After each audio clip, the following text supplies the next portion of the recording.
25% off the Jitterbug Smart. What, as they sit down, or what do you want to do? Amazon and Walgreens. Insurance companies have a favorite kind of accident victim. The ones that take the first offer and don't Okay, ask well, questions. watch them sit down and get Call settled, our and then clients right as they're getting ready to talk, They we see can what's going on, and dive they're in not afraid to take action. So which kind are you? Get Hughes and Coleman and get it done. Stay connected during breaking news with the WHAS 11 app. Here's what we're talking about today on Daily Blast Live. Teachers are quitting in record high numbers, from stress to politics. What's causing them to leave the classroom? Is good customer service dead? How more and more upset shoppers are starting to seek revenge on companies. CEO of the Shade Room, Angie Wandu, and Jennifer Nettles will both be here live. And designer Christian Siriano races to save celebrity gowns after a pipe bursts in his studio. Oh my gosh. Get real. No. Y'all, just stop. This is a sham. It's finally here. Drum roll. Welcome to DBL. It's a special day today. Yes, it is. It is International Women's Day. Yeah, baby. A day to celebrate and honor women's rights and to bring attention to issues like gender equality as well as violence and abuse against women. So what is the state of women's rights across the globe? Well, according to the UN, it's not looking good. In fact, they said we're still 300 years away from gender equality around the world. So what's your take on the state of women's rights this year, Tori? I think I'm very lucky to be born in the United States. First off, I think we have to say that although Our timeline is even incorrect here. It says they executed a search warrant of the wrong home. Well, we know that ain't true. Afghanistan, I can no longer go to school, and if I'm in Iran, I have No, to you learn a didn't. job This is that in caused these by just a anchor little notes that are out here. I don't know who put this You're together. killed by the morality police. So I thank God that No, it's not the America Megan is where fact I'm sheet. living, but I push for women's Are rights every day, and you're I talking believe that that's DOJ the fact right sheet? reason. Yeah, no. This is something somebody else put together. I'm curious as to what the rights of women are going to look like in the future, juxtaposed with what we already know about the financial. First of all, women are going to getting higher education at a record high level. They are becoming first-time homeowners at a record high level. So the idea that when you're talking about Roe v. Wade and the disparity of the government interjecting into our bodies and personal lives, but then the advancement of women, what does that look like in 20 years? I think you just answered your own Women question. take over the government. Women, they'll be able to buy their way into the system, just like corporate America does. So as you elevate in higher education, you put more zeros on the end of that check, and next thing you know, we're not going to be dealing with the laws that we're talking about today. Hopefully not. But speaking of women, did you know that 74% of teachers are women? It's the second most common job. But get this, right now, teachers are quitting in record numbers. Some of the reasons include spiking stress levels, problems with student behavior, and a harsh political spotlight. On a related note, the Washington Post did a story detailing things teachers were told they were not allowed to teach in their classrooms anymore. It's all due to a bunch of new laws limiting what children can learn. One Iowa teacher was told they weren't allowed to instruct students that slavery was wrong because it is a, quote, stance, not a fact. Another teacher from North Carolina had to remove portions of Christopher Columbus's journal from their curriculum after a parent complained it made their white son feel guilty. Finally, a math teacher in Virginia was barred from teaching a data set on police use of force after administrators questioned if it would make children uncomfortable. So what do we think of all of this? What do you think, Jeff? I think this is a little, listen, I don't mean to get political because I hate it, but it's like, this seems like a Tucker Carlson comment on the left. Slavery is wrong. You're not allowed to teach that.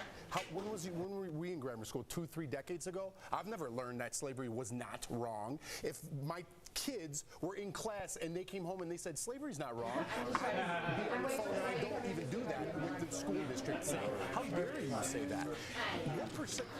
I just don't like this comment because it makes them say, like, look what teachers are dealing with. This in my mind, maybe I'm just naive. This has got to be a small portion of what some schools are teaching in the United States. If this is a problem, that slavery is not wrong, then we have a problem with this whole country. Because I've never learned that. I don't know where this statistic is coming from, but I don't like things super politicized like this. And to me, this is a little heavy-handed on the left side. And again, I don't mean to get political. Well, I think to your point, you would be outraged if your sons came home and said that they were taught that.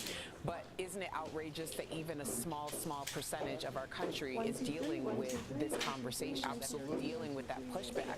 And much to the point of what we were talking about earlier with Roe v. Wade, I think we were all seriously shocked that Roe v. Wade was overturned. Shocked. How did that start? It started with a small segment of the population. It started with local elections. It started with people talking about it in terms of this is just this tiny little town over here and that town over there.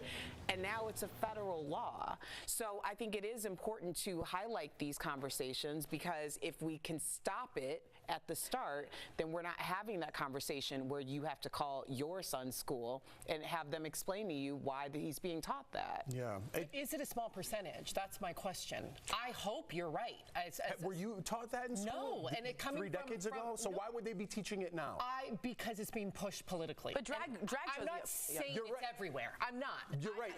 I think you answered it. Well, maybe that's the answer I'm looking for, but it's being pushed politically. That's what it is. And let's not make people start fighting in the United States, because that's what the media does. They make us fight each other, whether you're on the left or the right or the middle. You have to pick a side, otherwise you're in a fight. To me, this is just a little outrageous, this comment. I understand it happens, but it's a little outrageous to say this is what schools are teaching. So if that's an extreme, sorry, I don't want to cut you off because I want this direct answer from you. You're the only person on this panel that was a teacher. Yes, 5 years. There are teachers out there that are being told they can't teach certain material. How would you feel as a teacher?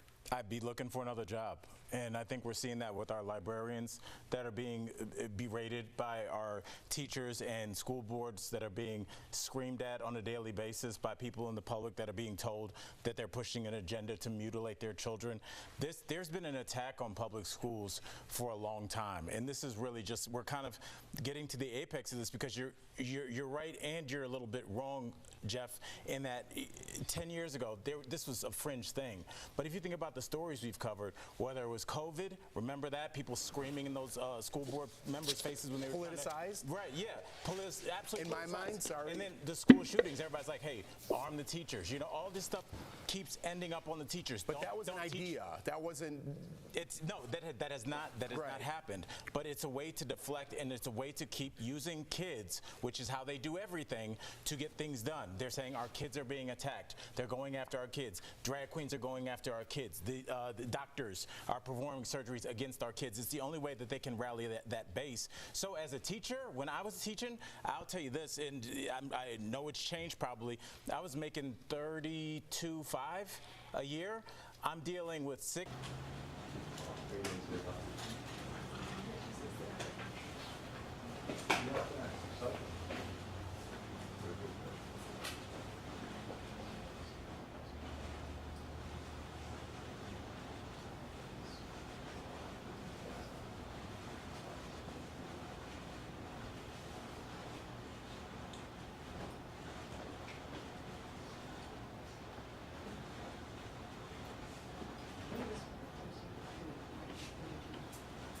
Check, 1, 2, check. You guys hear me?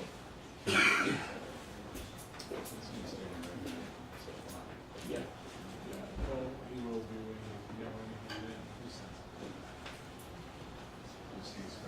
You see, right? They said like a from a box.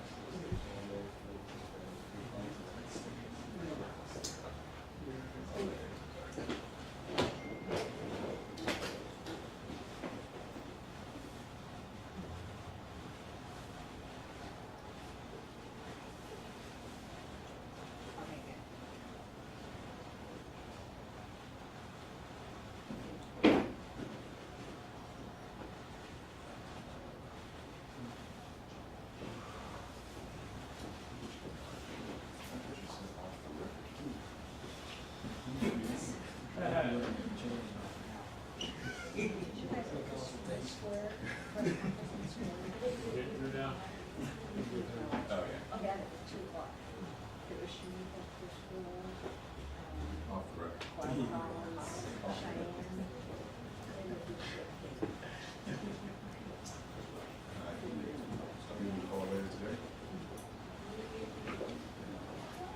All right, sneaking through, y'all.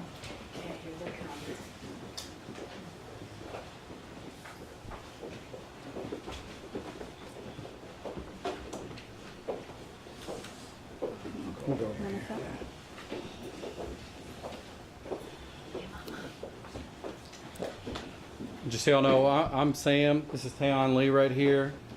Obviously, Tamika Palmer right here. Lanita Baker right here. And sound okay? All right. Everyone ready? Yes, ma'am. Good afternoon, and thank you all for being here with us today. We are here on behalf of Tamika Palmer, Tayon Lee, and everyone else that has been impacted by the Department of Justice report that was given today. We are not surprised by the findings. Department of Justice report into LMPD and Metro government. Let's go live to Attorney Sam Aguiar's office here in Louisville right now, as we are now 5 days away from the 3-year mark when she was shot and killed by Metro Police. Policies and behavior of LMPD, and we have routinely seen officers go without recourse for egregious behavior. We are encouraged by the Department of Justice findings today. However, it is unfortunate that it took the murder of Breonna Taylor and protest after protest after protest through 2020 to come to this point. As you saw, this is a patterns and practice investigation, and the findings relate to patterns and practice. It is not one particular case. It is not the 2 cases that we've had the honor and privilege to represent individuals on. It is long-stem behavior and problems within LMPD. People, places, narcotics. That was the policy and why they pulled over Tayon Lee in 2018. Supposedly to stop violent crime. But they pulled over an 18-year-old male who was doing absolutely nothing for an alleged wide turn, detained him for 45 minutes, and searched his vehicle.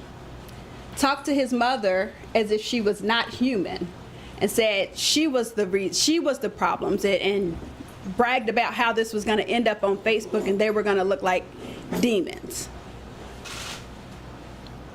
It's racist. It's racial profiling. The 4th Amendment right to be free of unlawful search and seizure, to be free from illegal search warrants, is just as important as the 2nd Amendment right that we hold so dear. LMPD forgot that. The officers forgot that. The city forgot that. And I say the city because it's gone so long with the officers not being held accountable. That's why we are here today. That's why Breonna Taylor, that's why Tamika cannot call her daughter. It's because behavior has gone unchecked. Sexual assaults not investigated. Sexual assaults by officers. This isn't just an LMPD problem, it's a city problem. It's prosecutors who have allowed police officers to present flimsy cases and push for plea bargains. It's prosecutors who have refused to hold criminal officers who engage in criminal behavior accountable. It's a city who has not complied. They said we have a civilian oversight review, but we hear they're still not turning over records to the oversight panel. So it's not just LMPD. And I'm glad, for one, that the Department of Justice is going to be here, that there is a consent decree, that there are going to be monitors making sure that we're not just talking lip service about reform this time, but we're actually getting reform. Yeah, so surprise, surprise, we've got one of the worst police departments in the United States of America. And if we don't have the courage of Tayon Lee, of Tamika Palmer, of all the people that stood up and demanded change, then the Department of Justice doesn't just wake up one day and say, we're going to investigate this police department. So one thing that I'm confident in today is that we have a city full of people that are finally willing over the past few years to say enough is enough. Now, new administration, same problems. recommendations, this isn't the first time that we've heard them. We saw a Hilliard Heights report come out. We heard all about transparency. We've been hearing this stuff for years. So I think the true measure of where we're going to go as a city and the relationship with the police is where we stand over the next couple of years and what is going to be done to fix it. Now, I'm not here today for y'all to hear from me. I want you to be able to ask Tayon, Tamika, anything that you want to, because obviously this is a big day for them. It's a big day for us. I think that the city has a lot to be proud of today. I think there's probably some good police officers out there today that realize that maybe they're actually going to get to police with people that share like minds with them. Anybody who hasn't read the 86-page report needs to sit down, find the time to read it. There are certainly things that were in there that I'd never heard of, whether it came from sexual assault victims, teenagers that, were beaten badly, people who had their homes raided with no probable cause, search warrants that were sealed, not so it could, be a situation where it didn't compromise the integrity of an investigation, but because there was no probable cause. Traffic stop after traffic stop after traffic stop that went unrecorded and unreported. And these types of things don't happen unless it's absolutely systemic. We're not talking about a few rotten apples in a police department. We are talking about a culture of cover-up, of collusion. And finally, the Department of Justice puts together this report that essentially says, you guys have a crisis on your hands and you need to fix it. So let's see what they do with it. But we're thankful for a lot of people today, especially these two courageous souls right here. Questions? Tamika, could you talk about, I know there's been a lot of misinformation about the settlement. I see you have on your uniform, you went back to work because your patients missed you. Does this give you vindication you've been waiting for? No, I mean, it's heartbreaking to know that everything you've been saying from day one has to be said again through this manner, that it took this to even have somebody look into this department. I don't know. General Garland specifically talked about the warrant in Breonna's apartment. When you heard that today, what went through your mind? Because he essentially said that they shouldn't have been. Heartbreak all over again, because I knew that to begin with. I said that from the very beginning. We've asked that question 100 times over and over for no one to ever give you a direct answer. I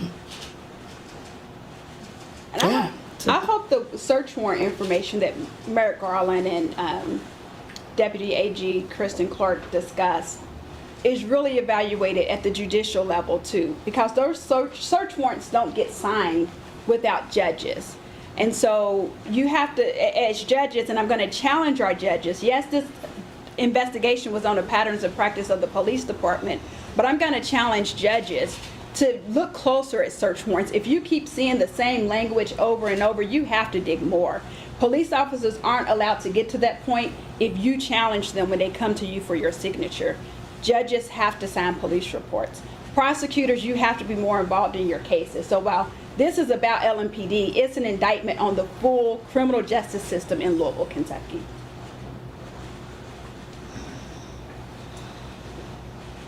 Any other questions? I was going to say, that was easy. What about, young man, would you, have you been able to look at the press conference from earlier? Or I did watch it. What were your thoughts on that, and specifically hearing your name, Case?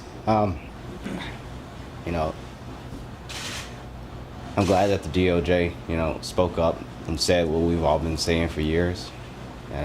Everything that the community knew, finally someone else investigated, and exposed it all. Said it all, like I said, what we've all been knowing. So to finally have that behind you, I like to see our future, what the future looks like now for Louisville. Were you ever in doubt that this day would come? I think we all were in doubt that it would actually come, and we would be lying if we didn't say that. I mean, because think about it. Tayon's case happened in 2018. Breonna was murdered in 2020. The DOJ didn't begin investigating till 2021. we don't get here to this point today without the Department of Justice and their Division for Civil Rights. And so I think we would be lying if we said we saw us getting here. We hoped we would get here, but I was hopeful once the DOJ stepped in, but prior to that, we've seen our officers, it's business as usual to pull over 30 cars in one day that live in the West End and are driven by black males. Like, that's exactly what the officers told him. Like, oh, when we're done with you, we're going to go pull over 30 more people today. That's what our department was doing. And again, do you think this speaks to the power of protest? Because for a while after Breonna's death, people were mentioning it, but it wasn't getting any traction in terms of like the national coverage or local coverage. It definitely speaks to the power of protest, because Sam and I have been in this fight for a long time. It didn't start with Tayon, it didn't start with Breonna Taylor, and so Louisville Metro has known about these problems for a very long time, but they chose to do nothing because the heat was not there. And so it's definitely the power of protest and the power of the people. And I always push, it's the power of voting and making sure that we're putting people in place who are going to fight for us, and that's local elections on up to the president's, because 2020, that the DOJ didn't kick off its investigation because that Department of Justice was not doing patterns and practice investigations, even though they were needed, necessary, required. So elections matter. Looking at the things that the DOJ wants LMPD to move forward with and do you all think it's enough to make change in Metro government and LMPD? Well, I didn't see in there that they need to get rid of everybody in upper command staff, and I didn't see anything in there that said that, you know, anybody that's been, they need to go back and retroactively hold accountable some of these officers that were doing some of these things that are absolutely terrible. So no, it's not enough. And I think one thing this department has shown is that they're not going to proactively go out. They may get on TV and say that they've done 150 different things, but, you know, we were able to negotiate reform as part of the settlement in the Breonna Taylor case, and I don't think it's a secret that we're still fighting with them to try to get some of those reforms enacted. You know, I mean, there's an early intervention warning system that was supposed to go into play right away that we've had since 2013. Yet we read in this report today that thankfully the DOJ was able to identify that as of 2022, it had finally been put into play, but there were no parameters that they could actually identify. So, you know, I think that the true testament to the success of the DOJ's evaluation is yet to be seen, because we got to see in the future if all these things get implemented. And I think until you get out that old guard of power over there, and until you got somebody that comes in that's going to show, you know, through actions and not just words, that they're going to hold these officers accountable, that they're going to do the little things that the DOJ says, like sit down once a month, watch body camera footage of your officers to make sure that they're adhering to policies and procedures. Until we see that's actually happening, I mean, we can sit here and celebrate this day as we should, but I feel like we've gotten up and celebrated a few days where when we look back a few months later, we said, wow, well, you know, some things are happening on paper, but are they really being implemented? And Lenita hits it head on. You know, until we have a local authority that's going to have the courage and the willingness to stand up and prosecute these things, then these officers can go to bed at night knowing that maybe they'll get a slap on the wrist at their job, maybe they'll get in a little bit of trouble from a disciplinary standpoint, but that they're not going to be held accountable criminally. I mean, we just saw the Brian Bailey thing a couple weeks ago where we've got sexual assaults, and they came out and said, well, there's a statute of limitations issue. So when you've got women that are sitting at home having to read on paper that their local prosecutors aren't going to take measures against an officer that has sexually assaulted them, then I think all of us have to sit here and question whether or not these policies and procedure changes and, you know, these reforms are actually doing what they're supposed to be doing. And right now there is zero evidence other than the DOJ's courage that these officers committing crimes are going to be treated just like criminals who are out there committing crimes. And, you know, I think Tamika could probably speak more to this, but to have to go through so much work just to have some of the officers charged. I mean, there haven't even been convictions yet. There's been one guilty plea. That's not how this is supposed to be. And so today's a big day, but at the same time, we're reading recommendations. We got to see it get put into motion. What do you think, Tamika? Absolutely. I mean, like you already said, we're still going back and forth with some of the things that we got in the settlement. So it's easy to say it until we actually start using those policies and procedures. It'll just keep repeating itself. Mama, we know that the whole civil investigation that took place was about patterns and practices, but 502 live streamers asked the Attorney General the question, will the police officers responsible for the murder of Breonna Taylor be held accountable? And I'd like to know from the attorneys if there is any prospect of prosecutorial options against the police officers still who have not been named in recent indictments to have action taken. I don't think that under federal statutes that other officers are going to be indicted anytime in the near future. But there's still state prosecutors who could do what they're supposed to do, state and local prosecutors who can do what they want to. The criminal standard at a federal level is much higher than that at the state level. And so that's one of the reasons why it's going to be harder at that federal level. But some of those protections from the federal level are not there at the state level. And so we have a Commonwealth attorney and an attorney general who, in my opinion, continue to not do their jobs. And follow-up question, will any action be taken against Daniel Cameron for the lack of presentation of evidence in the grand jury that would have resulted in some of those indictments? I mean, I think that's up to voters. He's running to be governor of Kentucky, so it's going to be up to the voters of Kentucky. So you guys are essentially saying you don't think that all of the bad apples are, so to speak, are gone with regards to these two cases, related to these two cases? Well, you know, I think that one of the things that speaks volumes is that when you look at Taeon's situation, we heard a lot today about Vice and then 9th Mobile and then Criminal Interdiction Division. And then we look at Tamika Palmer's situation. We look at officers that had been on 9th Mobile, then went into criminal interdiction. And so I think that we had a Department of Justice today that came down, especially when you start looking at their reports and the warrants and everything, that they have pinpointed a sector within LMPD that is responsible for a lot of problems. And it's these plainclothes, unchecked officers that don't activate their body cameras, that go out, mishandle confidential informants. Brian Bailey was Criminal Interdiction Division, so I'd really like to see LMPD step up and say, wow, is it a coincidence that we've got this unit right here that is responsible for so many problems? Or is this something that we need to gut and start over with?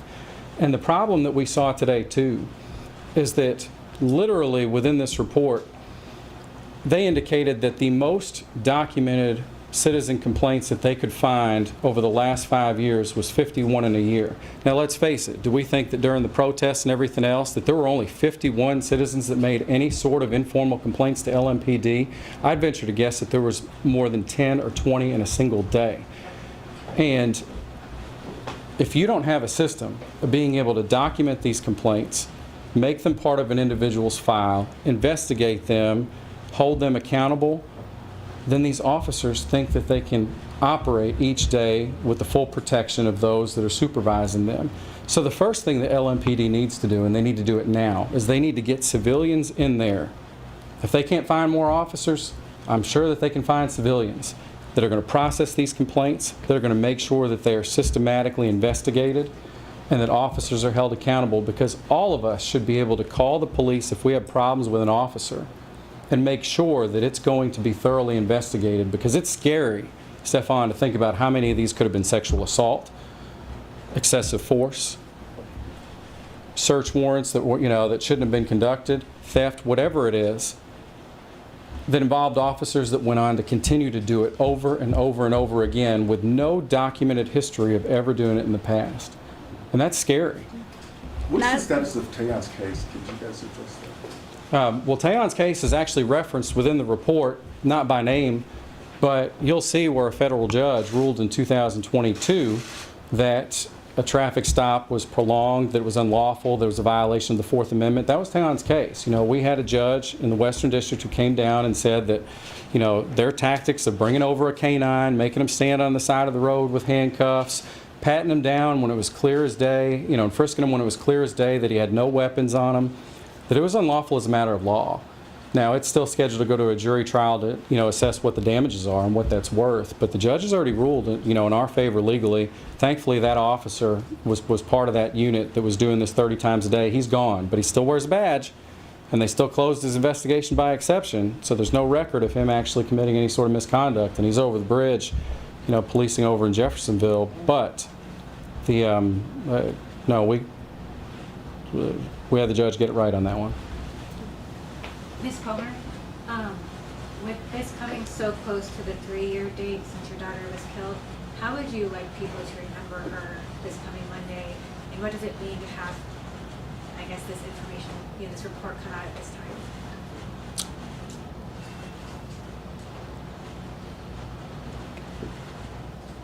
I don't even know what to say to that.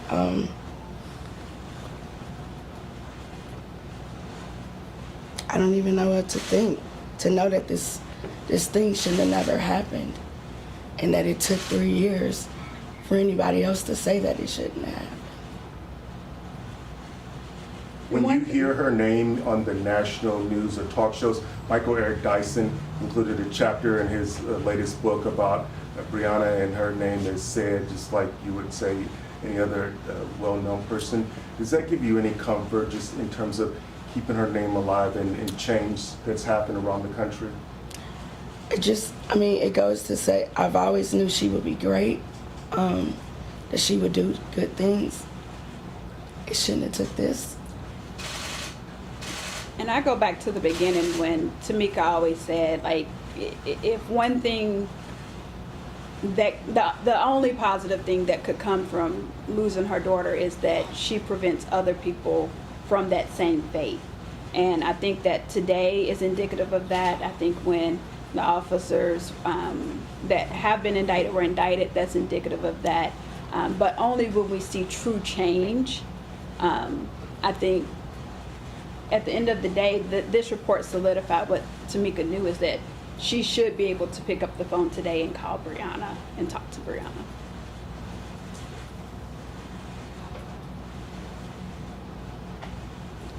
Questions? Anyone else? All right. Thank you all. All right. Thanks, everyone. Here on WH Live, here on WHAS 11, you have been watching a very cautious, certainly not celebratory news conference there from Breonna Taylor's mother, Tamika Palmer, attorneys Lenita Baker and Sam Aguiar. Sam Aguiar at one point saying we are talking about a culture of cover-up and collusion with LMPD. He also went on to say, though, I'm confident we have a city full of people willing to say enough is enough. Our coverage continues. Coming up today at 4, you're going to hear from the U.S. Attorney General Merrick Garland, who came to Louisville to announce this report today. Also, the Louisville mayor and where we go next, and local community leaders who have been pushing for understanding between the police and the community, how we move forward. WHAS 11 News at 4 is coming right up in under 30 minutes, so stay here with us.